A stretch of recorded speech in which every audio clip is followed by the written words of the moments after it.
नमस्कार बच्चों।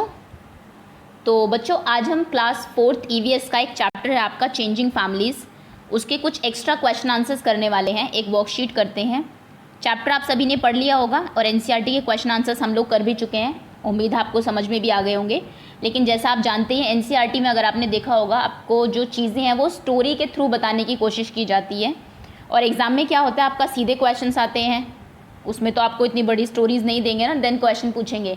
तो यहाँ पर हमने जो चैप्टर के बीच में आपकी कुछ इन्फॉर्मेशन छुपी रहती है, उनसे क्वेश्चंस लेके कुछ क्वेश्चंस बनाए हैं जिनको कि हम अभी करेंगे आपके एग्जाम पॉइंट ऑफ व्यू से, जो इंपॉर्टेंट क्वेश्चंस हैं। ओके, तो चलिए लेट्स बिगिन नाउ, स्टार्ट करते हैं हम लोग। बिफोर दैट, अगर आपने अभी तक चैनल को सब्सक्राइब नहीं किया है तो वीडियो के नीचे राइट साइड में सब्सक्राइब लिखा है रेड कलर से, तो आप उसको टैप कर देंगे, जिससे आपकी इस चैप्टर की जब क्विज आएगी, हर चैप्टर्स की हम लोग 3 वीडियोस बनाते हैं, एक एनसीईआरटी क्वेश्चन आंसर्स, सेकंड आपके extra question answers and third हम बनाते हैं क्विज की, जिसमें टेस्ट होता है कि आपको कितना समझ में आया है। तो कोई भी अगर वीडियो आए तो आपके पास नोटिफिकेशन आ जाएगी। ओके, चलिए तो लेट्स बिगिन नाउ।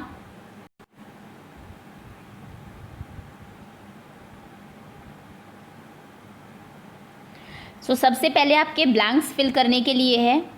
फर्स्ट है आपका डैश कीप्स चेंजिंग। कौन सी ऐसी चीज़ है जो कॉन्स्टेंटली चेंज होती रहती है? तो एज पर आर चैप्टर, आपका चैप्टर का नाम ही है चेंजिंग फैमिलीज़।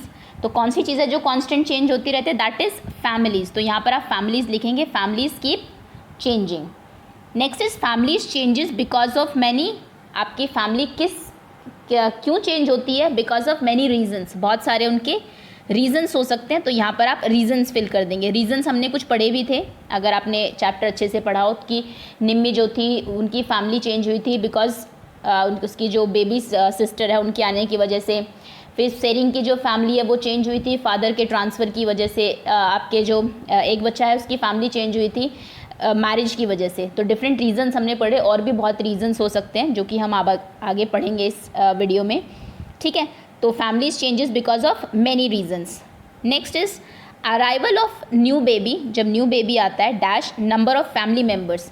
वो आपके फैमिली मेम्बर्स को क्या कर देता है? सपोज करिए आपके घर में अभी 6 फैमिली मेम्बर्स हैं, एक न्यू बॉर्न बेबी आता है, तो अब फैमिली मेम्बर्स कितने हो जाएंगे? Now there will be 7 family members, है ना। तो यानी कि जब कोई न्यू बॉर्न बेबी आता है तो फैमिली मेम्बर्स क्या हो जाते हैं? दे इंक्रीजेज, वो बढ़ जाते हैं। तो ये ब्लैंक में आपका इंक्रीजेज आएगा। Next is changes are a part of family life. Changes जो है, बदलाव आपकी फैमिली लाइफ का एक पार्ट है। फैमिली आपकी एवर चेंजिंग है, हमेशा चेंज होती रहती है।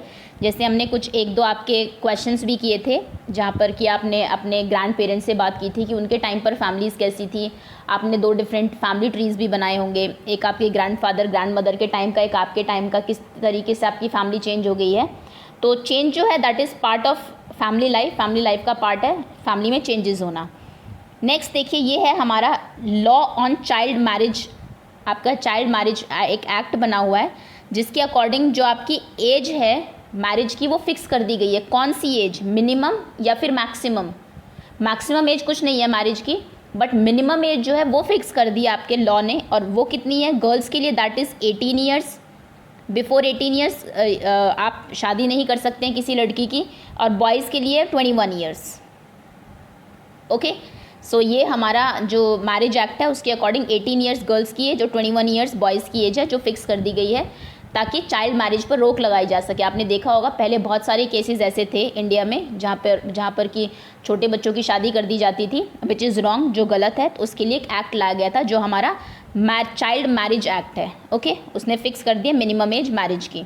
सो यहाँ पर आप मिनिमम फिल कर देंगे ब्लैंक में। चलिए आगे आते हैं। Next question is state whether following statements are true और फॉल्स।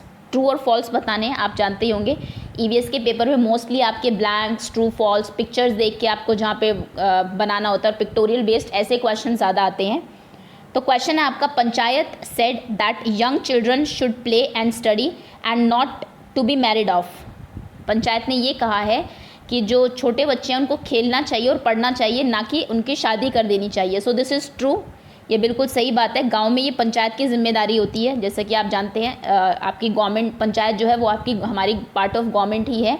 तो वो ये देखती है कि कहीं ऐसा तो नहीं है कि जो बच्चा है छोटा उसके बिफोर 18 या फिर बिफोर 21 उनकी शादी तो नहीं की जा रही, क्योंकि उस एज में उनको पढ़ना एंड खेलना और कुछ सीखना है। ओके, चलिए, तो दिस इज़ ट्रू, ये आपकी ट्रू स्टेटमेंट है।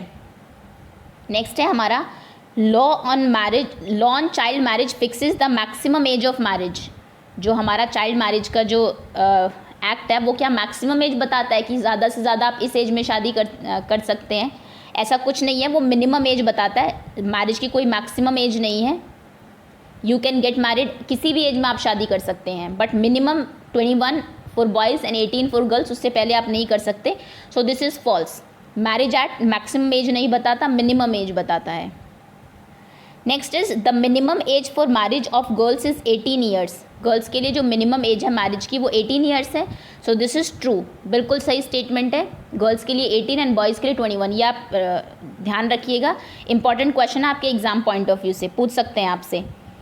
नेक्स्ट है आपका the minimum age for marriage of a boy is 21 years. Boys के लिए मैरिज की मिनिमम एज 21 ईयर्स है। दिस इज़ ऑल्सो ट्रू, ये भी ट्रू स्टेटमेंट है। Next is life of Nimi family, this is F. Family did not change after arrival of new baby. Question कह रहा है कि अराइवल ऑफ न्यू बेबी की मतलब न्यू बेबी के आने की वजह से निम्मी की फैमिली में कोई चेंज नहीं हुआ। ऐसा था क्या? बिल्कुल भी नहीं। हमने बहुत सारे चेंजेस वहाँ पर डिस्कस किए थे कि निम्मी की लाइफ कैसे चेंज होगी, उसके ग्रैंड पेरेंट्स की लाइफ कैसे चेंज होंगी, उनकी मदर को क्या नए काम अब करने पड़ेंगे। तो ऑलमोस्ट सभी की फैमिली में जितने भी लोग थे सभी की लाइफ में कुछ ना कुछ चेंजेस आए थे। So this is false statement, ये गलत है। बहुत चेंजेस होते हैं आपकी फैमिली में, जब चेंजेस होते हैं तो सभी की लाइफ में चेंजेस आते हैं। ओके, यहाँ पर आप फॉल्स लिख देंगे। चलिए आगे आते हैं। ओके, सो नेक्स्ट है आपकी मैचिंग। मैच करने आपको कॉलम ए एंड बी को। सबसे पहले आपका कॉलम ए में एक्साइटमेंट इन निमीज़ फैमिली। निमी की फैमिली में एक्साइटमेंट क्यों थी? तो एक्साइटमेंट थी due to the arrival of new baby, क्योंकि उनके निमी की न्यू बेबी सिस्टर जो है वो आई थी, तो इसको आप इससे मैच कर देंगे। Next is सेरिंग्स family. सेरिंग की फैमिली में क्यों इतनी एक्साइटमेंट थी? क्योंकि उसके सेरिंग की फैमिली में क्यों चेंजेस हुए थे? तो उनको नई सिटी में मूव करना पड़ा था due to his father's transfer, तो इसको आप इससे मैच कर देंगे। Next is change in Nazli's family. Nazli की फैमिली में क्यों चेंज हुआ था? मैरिज ऑफ कज़न की मैरिज की वजह से। And last one is minimum age for a girls marriage. Minimum age जो है लड़की की शादी के लिए दैट इज़ 18 ईयर्स, तो इसको आप यहाँ से मैच कर देंगे। ओके, ये आपकी मैचिंग हो गई। आगे आते हैं हम। नेक्स्ट क्वेश्चन है आपका write down the reasons for changes in the family of Nimmi, Tsering and Nazli. ये इंपॉर्टेंट क्वेश्चन है कि निम्मी की फैमिली में, सेरिंग की फैमिली में और नाजली की फैमिली में चेंजेस के क्या रीजंस थे? आंसर क्या होगा इसका? That following are the reasons for changes in families of Nimmi, Tsering and Nazli. ये रीजंस थे। सबसे पहले निम्मीज फैमिली, निम्मी की फैमिली में चेंजेस के क्या रीज़न थे? So the reason was arrival of a new baby. Tsering की फैमिली में क्या रीजंस थे चेंजेस के? मूविंग टू अनदर सिटी, क्योंकि उन्हें दूसरे शहर में जाना पड़ा था, तो ये फैमिली में चेंजेस हुए थे। आप जानते हैं कि सेरिंग उसके फादर एंड मदर मूव कर गए थे न्यू सिटी में, और जो उनके ग्रैंड पेरेंट्स एंड अंकल थे वो वहीं पर रह गए थे, तो फैमिली अलग हो गई थी। Next is Nazli family. Nazli की फैमिली में क्या हुआ था? Marriage of cousin brother. उनके जो कज़न ब्रदर थे उनकी शादी हो गई थी। सो ये तीन उनकी फैमिली के में चेंजेस के रीज़न थे। ओके, चलिए आगे आते हैं। Next question is there are many reasons for changes in families. Family में चेंजेस के बहुत सारे रीजंस हो सकते हैं। List some of the reasons. आपको कुछ रीजंस की लिस्ट करना है। So there are many reasons for changes in family, some of the reasons are follow. ये कुछ रीज़न है आपको जो नीचे दिए हुए। देखिए, सबसे पहला हो सकता है अराइवल ऑफ न्यू बेबी। कोई न्यू बेबी अगर घर में आता है तो बहुत सारे चेंजेस होते हैं, सभी लोगों को कुछ नए काम मिलते हैं करने के लिए, है ना। अब डिफरेंट लाइफस्टाइल हो जाता है सभी का। Next is death of family member. अगर किसी फैमिली मेम्बर की डेथ होती है तो भी मेजर चेंजेस आते हैं फैमिली में। Next is transfer from one place to another. Family में किसी का भी ट्रांसफ़र होता है तो ऑब्वियसली फैमिली सेपरेट हो जाते हैं, कुछ मेम्बर्स उसके साथ मूव कर जाते हैं, है ना, तो तब भी फैमिली में चेंजेस आते हैं। Next is marriage. मैरिज से आपकी फैमिली में एक न्यू मेंबर ऐड होता है, या फिर जो गर्ल्स फैमिली होते हैं उनसे एक मेंबर चला जाता है, तो भी चेंजेस होते हैं। Next is moving to another city for study, job और बिजनेस। अगर आप किसी और शहर में जाते हैं, ज़रूरी नहीं है कि ट्रांसफ़र की वजह से ही जाए, कई बार पढ़ने के लिए भी जाते हैं, बिजनेस के लिए भी जाते हैं, लॉन्ग ट्रिप पे अगर आप चले जाते हैं, या फिर जॉब के लिए जाते हैं, तो भी फैमिली में चेंजेस होते हैं। And next is arrival of relative for longer duration. Okay, अगर आपके घर में कोई रिलेटिव आ जाए बहुत लंबे टाइम के लिए तो भी फैमिली को एडजस्ट करना पड़ता है, थोड़े से चेंजेस आते हैं फैमिली में। सो ये कुछ रीजंस हैं आपकी फैमिली में चेंजेस के। ओके, चलिए इनको सभी को आप देख लेंगे एक बार। नेक्स्ट आगे आते हैं, what is the minimum age of marriage for girls and boys age per law on child marriage. जैसे मैंने कहा था चाइल्ड मैरिज एक्ट है हमारा, जिसने कि स्पेसिफाई किया हुआ है कि गर्ल्स और बॉयज़ की मैरिज की मिनिमम एज कितनी होनी चाहिए, तो ये आपको पता होना चाहिए। तो as per law on child marriage minimum age for marriage for a girl is 18 years and minimum age for marriage for a boy is 21 years. A girl should be of 18 years and a boy should be of 21 years. जब उनकी शादी होगी उस time at least इतनी as उनकी होनी ही चाहिए। This is compulsory, ये आपका लॉ कहता है। अगर ऐसा नहीं है, अगर आप किसी की शादी करते हैं इससे पहले, तो आपके अगेंस्ट लीगल एक्शन हो सकता है। ओके, चलिए नेक्स्ट आगे आते हैं हम। एक इम्पॉर्टेंट क्वेश्चन और बनता है आपके इसमें, आप और डेफिनेटली आपको आपके स्कूल में टीचर्स ने कराया भी होगा, that is to make a family tree. Question आ सकता है आप अपनी फैमिली का ट्री बनाइए, मेक अ फैमिली ट्री। तो फैमिली ट्री जो बच्चों ने बनाए हैं कुछ मैं आपको दिखा देती हूँ किस तरीके से आप बनाएंगे। सबसे पहले आप अपना एंड अपने ब्रदर सिस्टर का नाम यहाँ पर लिखेंगे, आप जितने भाई बहन हैं, देन आपकी मदर एंड फादर, देन आपकी जो मदर है उनके पेरेंट्स, ग्रैंड मदर और ग्रैंड फादर आपके नाना नानी, और आपके फादर जो हैं उनके पेरेंट्स यहाँ पर सबसे ऊपर। ओके, और सुंदर से यहाँ पर एक ट्री का डिज़ाइन बना दीजिए।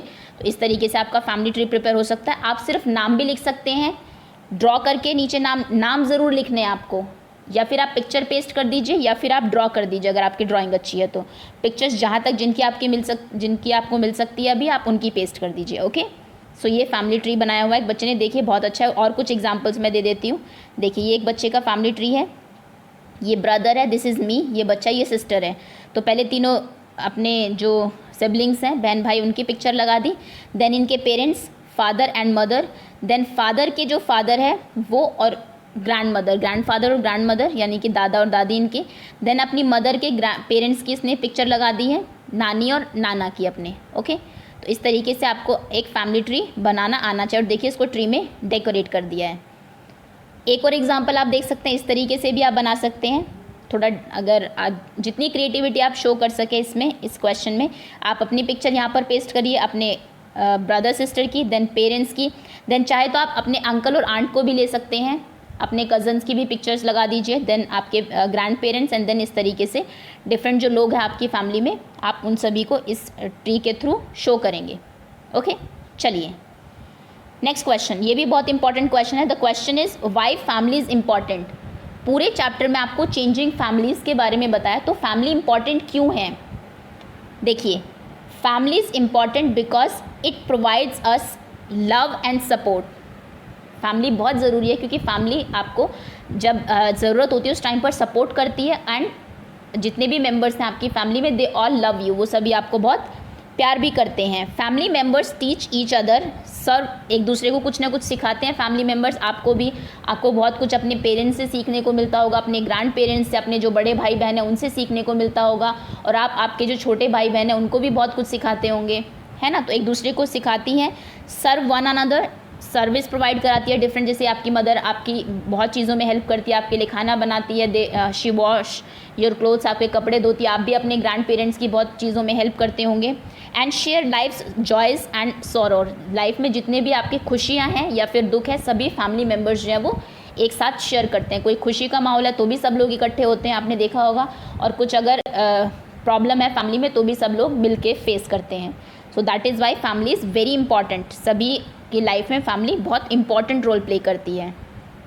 Okay, so that's all. ये आपके कुछ क्वेश्चंस थे इस चैप्टर से रिगार्डिंग फैमिली। देखिए फैमिली किस तरीके से चेंज होती है, इसमें पिक्चर में भी आपको दिखाया हुआ है। दो जनरेशन है इसमें, ग्रैंड पेरेंट्स, बच्चा, सिस्टर, और ये new born baby and parents. Okay, so that's all. ये हमारे कुछ इंपॉर्टेंट क्वेश्चंस थे इस चैप्टर के। होपफुली आपको समझ में आ गए होंगे। बहुत बड़ा चैप्टर नहीं है, जनरली इसमें सिर्फ फैमिली क्यों चेंज होती है उसके रीजंस बताए हुए हैं। 3 लोगों की स्टोरी है जो आपको पता होनी चाहिए, और एक मैरिज एक्ट जो है, क्योंकि इसमें आपको एक बच्चा है सेरिंग जिसकी की नाजली, उसकी फैमिली में शादी का बताया हुआ है, तो आपको मैरिज एक्ट की जो मिनिमम एज है शादी की वो पता होनी चाहिए। सो 2-3 क्वेश्चंस हैं, इन पे आपके ब्लैंक्स फिल करने के लिए आ सकते हैं, इन पे आपकी मैचिंग आ सकती है, या फिर डायरेक्ट क्वेश्चंस भी आपसे पूछे जा सकते हैं। ओके, चलिए, thank you so much for watching. Next video जो आएगी उसमें आपको इसकी एक क्विज़ मिलेगी, जहाँ पर आपको अगर चैप्टर आपने अच्छे से समझ लिया है तो आप इजीली उसको अटेम्प्ट कर सकते हैं। Thanks again.